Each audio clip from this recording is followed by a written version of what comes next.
I'm sure you have some degree of insider knowledge that you can or maybe can't share regarding JFK's assassination. But, one of the things that we had covered kind of extensively recently, including a book by a gentleman by the name of Ken McCarthy, is the idea that JFK may have very well sealed his fate because he went out of his way to try to register the original incarnation of AIPAC as a foreign agent.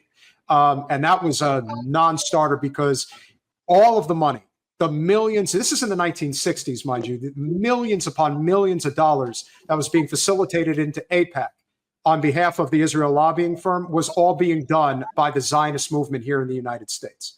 And so trying to prevent the likes of, people don't realize what a psychopathic Zionist Bill Ackman is, and he's a billionaire.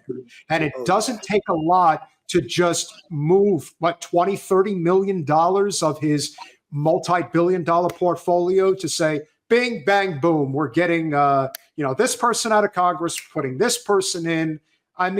They're playing this role of God in many ways. And it comes full circle today because I don't give a rat's ass about these gossip stories regarding the likes of Ashley St. Clair, who is a MAGA, content creator, I guess you would call her, who apparently was having an affair with Elon Musk. But there is a very unique caveat to this story that has been completely glossed over, which should not surprise anybody. Colin, if you could cue up that tweet that I sent over regarding the person who is handling the PR for Ashley St. Clair and her connection directly to the Israel lobby, which again is just something that doesn't ever get talked about. So evidently, WikiLeaks exposes the mother of Elon Musk's new child, Ashley St. Clair, as being managed by PR strategist Brian Gillikich, who previously received almost $600,000 from an Israeli security firm. There's always a connection, and it runs so incredibly deep. So when you think about why Elon, not too long ago, didn't have the most favorable opinion about Israel and more or less acknowledged that a genocide was going on. And then the next thing you know, he's on a plane over to Jerusalem to meet with Netanyahu, and he goes to the wall, and all of a sudden he has a complete epiphany about, it's really anti-Semitism that's causing this entire problem. How deep does this problem go? Like, how embedded into our culture is the Israel lobby? Because it seems like they are the invisible hand that controls our society. At least that's where I see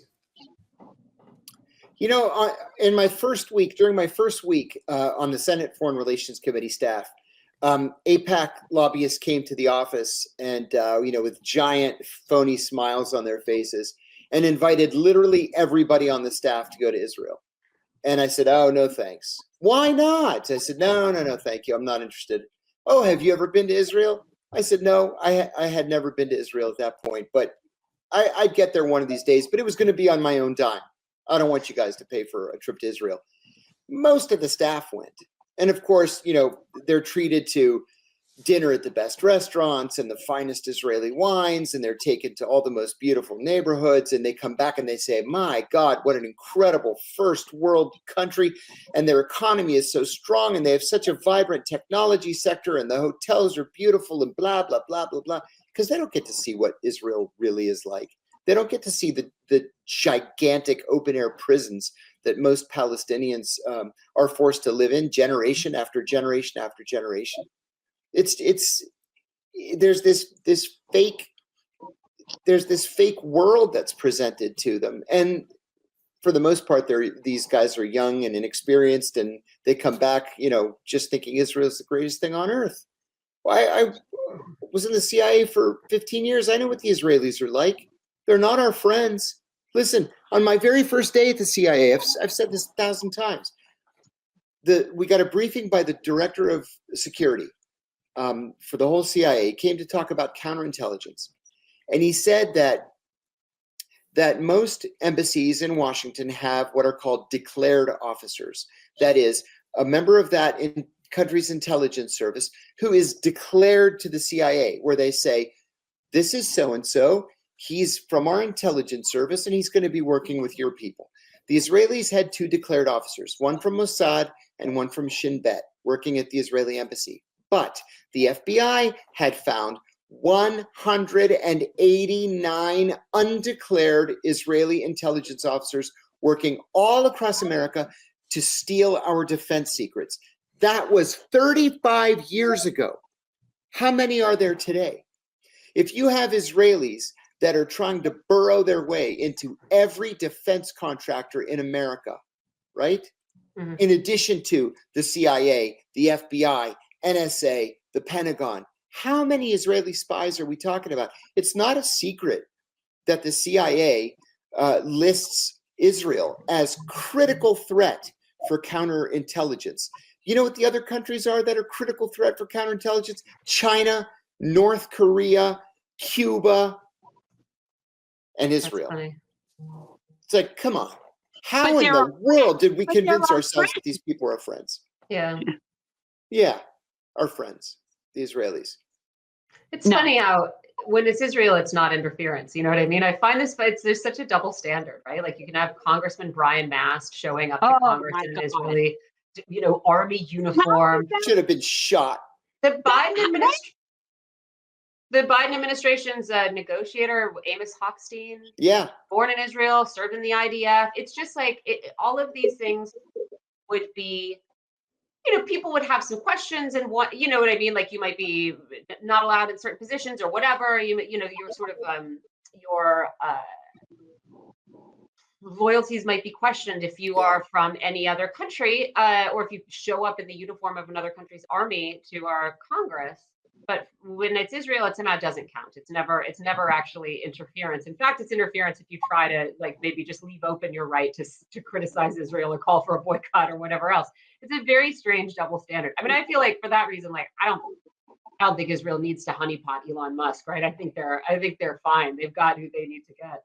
I think Musk just wanted to get on the bandwagon. Maybe they do. I sort of tend to agree. This is something that I've seen Larry Wilkerson talk about, this Mearsheimer thought that somehow Israel is the boss. And it's not, because they're just our arm there. The reality is, and anyone who has kids know this, the person with the money is the person in charge. And at the end of the day, that's who allows this to happen. And that's us. So I just think that they're an arm of us. I don't think they're really independent of us. I think that that's a facade. Well, Netanyahu was born and raised in Philadelphia. So yeah, he's he's pretty comfortable here. Yes. Yeah. How do you see if he doesn't look like he's from the Levant. I'll tell you that. He doesn't look like he's from the Levant. And I think him and his other white friends should leave. Yeah. Well, if you're looking at this from the perspective of intelligence and you're looking at the general population, because I do think that people are getting restless with Israel. I think that is a real problem. I just heard, you talk about, and Michelle, you pointed this out earlier about the decline of all the things that have declined. We haven't even addressed healthcare, but healthcare was never really good to begin with. The decline of public education in this country and how far it has sunk and how much it became a complete bureaucratic machine in which it's more important to facilitate this elitist jobs program than it is to actually teach people how to survive and thrive in the world. Tel Aviv University, this was discovered in Doge. Tel Aviv University gets $250 million in tuition from the United States every single year. I mean, at some point, whatever it's going to take to dismantle the Israeli state and the control and the stranglehold that it has over our country, I mean, at this point, I don't care what it's going to take. But as Jen, you've pointed out many a times, we have to figure this out sooner rather than later, because anti-Semitism is going to reach a fever pitch that hasn't been seen in a very long time if we don't. And unfortunately, there's too many members of the Jewish community, not you withstanding, that keep their mouths shut about this, because most of them do not agree with this shit. But they're also concerned about, like you said before, regarding people's position in society. That actually bothers them. They think about that before they think about doing the right thing. How many friends have I lost? Like, what is this? What is this cost? Right? Wow. Not many people are willing to do this. Wow. You know, that's the truth. And when you're a self-loathing Jew that lives in Florida, no one likes you. You know what I mean? Yeah. The Muslims like me. The Muslims like me.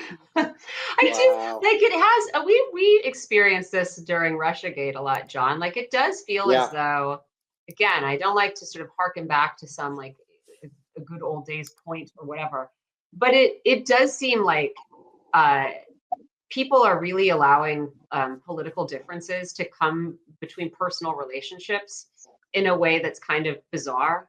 Like, you know, you or I as personally am destroying American democracy or something if we have a different opinion on something. And that's, you know, it's sad. I mean, there are some, you know, there are some things that are values and there are other things that are opinions, right? And I feel like you ought to be able to, I don't know, man. I think there's very little that you should actually trash a friendship or a family relationship.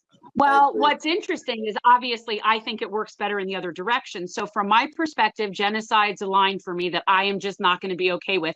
And I am not going to be okay with anybody in my life that's okay with it, period. And I don't care who it is because it just isn't okay.